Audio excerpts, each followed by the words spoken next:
प्रथम स्कंद 5वां अध्याय। भगवान के यश कीर्तन की महिमा और देवर्षि नारद जी का पूर्व चरित्र। सूत जी कहते हैं, तदनंतर सुख पूर्वक बैठे हुए वीणा पानी परम यशस्वी देवर्षि नारद ने मुस्कुराकर अपने पास ही बैठे महर्षि व्यास जी से कहे। नारद जी ने प्रश्न किए, हे महाभाग अर्थात महाभागवत व्यास जी, आपके शरीर एवं मन दोनों ही अपने कर्म और चिंतन से संतुष्ट है ना? अवश्य ही आपकी जिज्ञासा तो भलीभांति पूर्ण हो गई होगी। अवश्य ही आपकी जिज्ञासा भलीभांति पूर्ण हो गई है, क्योंकि आपने जो यह महाभारत की रचना की वह बड़ी ही अद्भुत है। वह धर्म आदि सभी पुरुषार्थ से परिपूर्ण है। सनातन ब्रह्म तत्व को भी आपने खूब विचारा है और जान भी लिया है। यह आपने उत्तम कार्य किए हैं। फिर भी प्रभु, आप अकृतार्थ पुरुषार्थ या अकृतार्थ पुरुष के समान अपने विषय में शोक क्यों कर रहे हैं?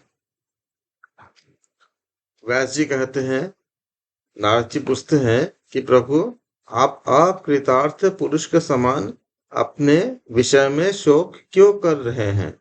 तब व्यास जी कहते हैं, आपने मेरे विषय में जो कुछ कहे हैं वह सब ठीक है। वैसा होने पर भी मेरा हृदय संतुष्ट नहीं है। पता नहीं इसका क्या कारण है। आपका ज्ञान अगाध है। आप साक्षात ब्रह्मा जी के मानस पुत्र हैं। इसलिए मैं आपसे ही इसका कारण पूछना चाहता हूँ। आपसे ही यह इसका कारण मैं पूछता हूँ। नारद जी, आप समस्त गोपनीय रहस्य को जानते हैं, क्योंकि आपने उन पुराण पुरुष की उपासना की है जो प्रकृति पुरुष दोनों के स्वामी हैं। असंग रहते हुए ही अपने संकल्प मात्र से गुणों के द्वारा संसार के सृष्टि स्थिति और प्रलय करते रहते हैं। आप सूर्य की भांति उन तीनों लोकों में भ्रमण करते हैं, जो योग बल से प्राण वायु के समान अपने भीतर रहकर अंतःकरणों के साक्षी भी है। योगानुष्ठान और नियमित द्वारा परब्रह्म और शब्द ब्रह्म दोनों की पूर्ण प्राप्त कर लेने पर भी मुझ में जो बड़ी कमी है वह आप कृपा करके हमें बताए। यह व्यास जी ने नारद जी से कहे। तब नारद जी ने कहा, व्यास जी, आपने भगवान के निर्मल यश का गान प्राय नहीं किया। मेरी ऐसी मान्यता है कि जिससे कि भगवान संतुष्ट नहीं होते वह शास्त्र या ज्ञान अधूरा है। आपने धर्म आदि पुरुषार्थ को जैसे निरूपण जिस प्रकार किए हैं, भगवान श्री कृष्ण के महिमा का वैसा निरूपण आपने नहीं किया।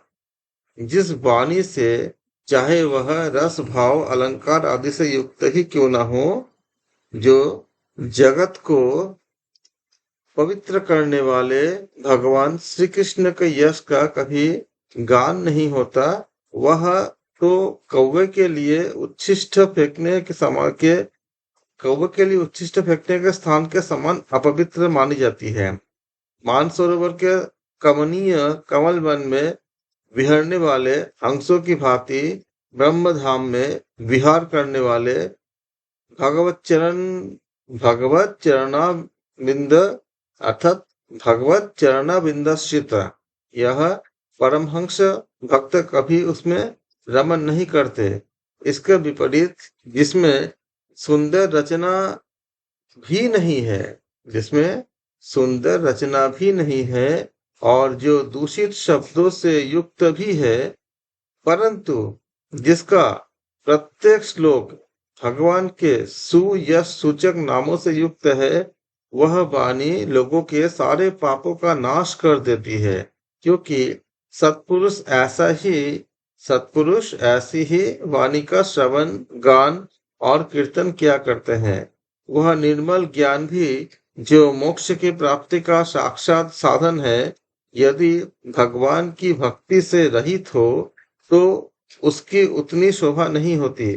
फिर जो साधन और सिद्धि दोनों ही दशाओं में सदा ही अमंगल रूप है, वह काम्य कर्म, और जो भगवान को अर्पित नहीं किया गया है, ऐसा अहेतुक निष्काम कर्म भी कैसे सुशोभित हो सकता है। महाभागवत व्यास जी, आपकी दृष्टि अमोघ है, आपकी कीर्ति पवित्र है, आप सत्यपरायण एवं दृढ़ दृढ़ व्रत है। इसलिए अब आप संपूर्ण जीवों को बंधन से मुक्त करने के लिए समाधि द्वारा अचिंत शक्ति भगवान की लीलाओं का स्मरण कीजिए।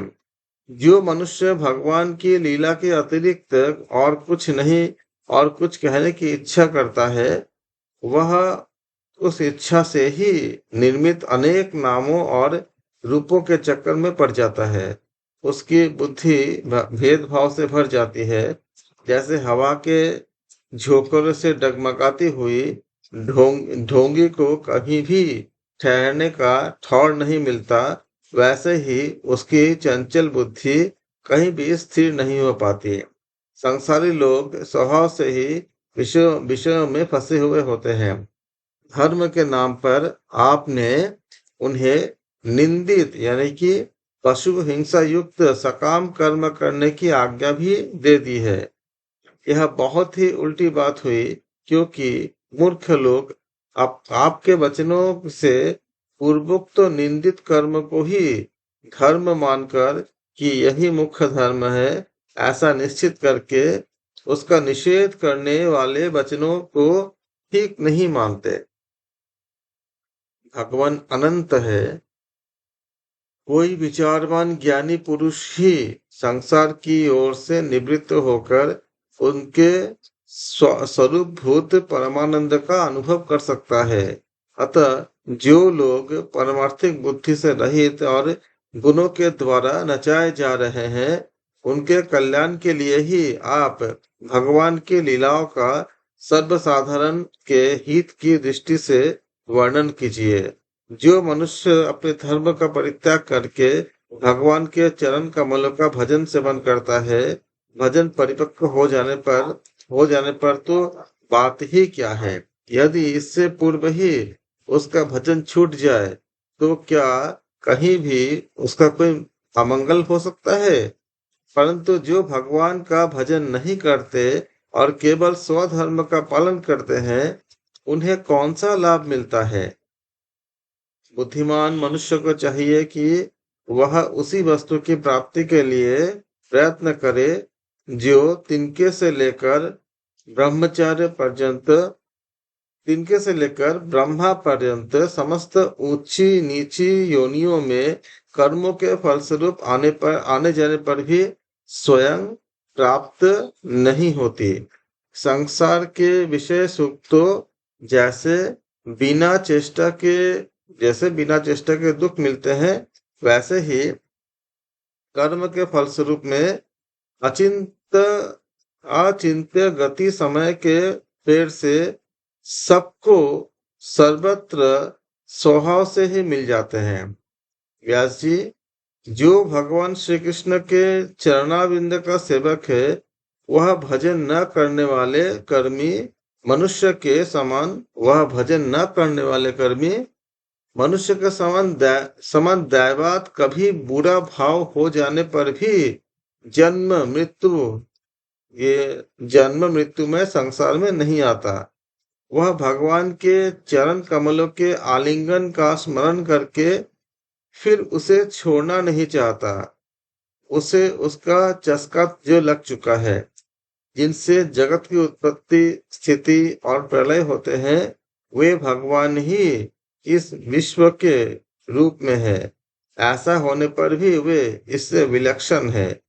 इस बात को आप स्वयं जानते हैं, तथापि मैंने आपको संकेत मात्र कर दिया है। व्यास जी, आपकी दृष्टि अमोघ है। आप इस बात को जानिए कि आप पुरुषोत्तम भगवान के कलावतार है। आपने अजन्मा होकर भी जगत के कल्याण के लिए जन्म ग्रहण किया है जन्म ग्रहण किए हैं। इसलिए आप विशेष रूप से भगवान की लीलाओं का कीर्तन कीजिए। विद्वानों ने इस बात का निरूपण किया है कि मनुष्य तपस्या तपस्या वेदाध्ययन, यज्ञानुष्ठान, स्वाध्याय, ज्ञान और दान का एकमात्र प्रयोजन यही है कि पुण्य कीर्ति श्री कृष्ण के गुणों और श्री कृष्ण के गुणों और लीलाओं का वर्णन किया जाए। ये नारद जी कहते हैं महर्षि वेदव्यास जी को। मुनि, हे मुनिवर, पिछले कल्प में अपने पूर्व जीवन में मैं वेदवादी ब्राह्मणों की एक दासी का लड़का था। वे योगी वर्षा ऋतु में एक स्थान पर चातुर्मास्य कर रहे थे। बचपन में ही मैं उनकी सेवा में नियुक्त कर दिया गया था। मैं यद्यपि बालक था, फिर भी किसी प्रकार की चंचलता नहीं करता था। जितेंद्रिय था, खेल कूद से दूर रहता था और आज्ञानुसार उनकी सेवा करता था। मैं बोलता भी बहुत कम था। मैं बोलता भी बहुत कम था। मेरे इस शील स्वभाव को देखकर समदर्शी मुनियों ने मुझ सेवक पर अत्यंत अनुग्रह किए। उनकी अनुमति प्राप्त करके बर्तनों में लगा हुआ जूठन मैं एक बार खा लिया करता था। इससे मेरे सारे पाप धुल गए और इस प्रकार उनकी सेवा करते करते मेरा हृदय शुद्ध हो गया और वे लोग जैसा भजन पूजन करते थे उसी में मेरा भी रुचि हो गई। प्यारे व्यास जी, उस सत्संग में उन लीलागान परायण महात्माओं के अनुग्रह से मैं प्रतिदिन श्री कृष्ण की मनोहर कथाएं सुना करता। श्रद्धा पूर्वक एक एक पद श्रवण करते करते प्रिय कीर्ति भगवान में मेरे रुचि हो गई। हे महामुनि, जब भगवान में मेरे रुचि हो गई तब उन मनोहर कीर्ति प्रभु में मेरे बुद्धि भी निश्चल हो गई। उस बुद्धि से मैं इस संपूर्ण सत और असत जगत को अपने परब्रह्म स्वरूप आत्मा में माया से कल्पित देखने लगा। इस प्रकार शरद और वर्षा, इन दो ऋतुओं में तीनों समय में उन महात्मा मुनियों ने श्री हरि के निर्मल यश का संकीर्तन किया और मैं प्रेम से प्रत्येक बात सुनता रहा। अब चित्त के रजोगुण और तमोगुण को नाश करने वाली भक्ति चित्त के रजोगुण और तमोगुण को नाश करने वाली भक्ति का मेरे हृदय में प्रादुर्भाव हो गया। मैं उनका बड़ा ही अनुरागी था, विनयी था। उन लोगों की सेवा से मेरे सब पाप नष्ट हो चुके थे। मेरे हृदय में श्रद्धा थी, इंद्रियों में संयम था एवं शरीर, वाणी और मन से मैं उनका आज्ञाकारी था। उन दीन वत्सल महात्माओं ने जाते समय कृपा करके मुझे उस गुह्यतम ज्ञान का उपदेश किया, जिसका उपदेश स्वयं भगवान ने अपने श्रीमुख से किए हैं। उस उपदेश से ही जगत के निर्माता भगवान श्री कृष्ण की माया के प्रभाव को मैं जान सका, जिसके जान लेने पर उनके परम पद की प्राप्त हो जाती है। सत्य संकल्प व्यास जी, पुरुषोत्तम भगवान श्री कृष्ण के प्रति समस्त कर्मों को समर्पित कर देना ही संसार के तीनों तापों की एकमात्र औषधि है। यह बात मैंने आपको बतला दी। प्राणियों को जिस पदार्थ के सेवन से रोग हो जाता है, वही पदार्थ चिकित्सा विधि के अनुसार प्रयोग करने पर क्या उस रोग को दूर नहीं करता? इस प्रकार यद्यपि सभी कर्म मनुष्य को जन्म मृत्यु रूपी संसार के चक्र में डालने वाले हैं, तथापि जब वे भगवान को समर्पित कर दिए जाते हैं, तब उनका कर्मपना ही नष्ट हो जाता है। इस लोक में जो शास्त्र विहित कर्म भगवान की प्रसन्नता के लिए किए जाते हैं, उन्हीं से पराभक्ति युक्त ज्ञान की प्राप्ति होती है। उस भगवत अर्थ कर्म के मार्ग में भगवान के आज्ञा अनुसार आचरण करते हुए लोग बार बार भगवान श्री कृष्ण के गुण और नाम का कीर्तन और स्मरण करते हैं। प्रभु, आप भगवान श्री वासुदेव को नमस्कार है। हम आपका ध्यान करते हैं। प्रद्युम्न, अनिरुद्ध और संकर्षण को भी नमस्कार है। इस प्रकार जो पुरुष चतुर्व्यूह रूपी भगवान मूर्तियों के नाम द्वारा प्राकृत मूर्ति रहित अप्राकृत मंत्र मूर्ति भगवान यज्ञ पुरुष का पूजन करते हैं, उसी का ज्ञान पूर्ण एवं यथार्थ है। ब्राह्मण, जब मैंने भगवान की आज्ञा का इस प्रकार पालन किया, तब इस बात को जानकर भगवान श्री कृष्ण मुझे आत्मज्ञान, ऐश्वर्य और अपने भाव रूपा प्रेम भक्ति प्रदान किए। व्यास जी, आपका ज्ञान पूर्ण है। आप भगवान की ही कीर्ति का, उनकी प्रेममय लीला का वर्णन कीजिए। उसी से बड़े बड़े ज्ञानियों की भी जिज्ञासा पूर्ण होती है।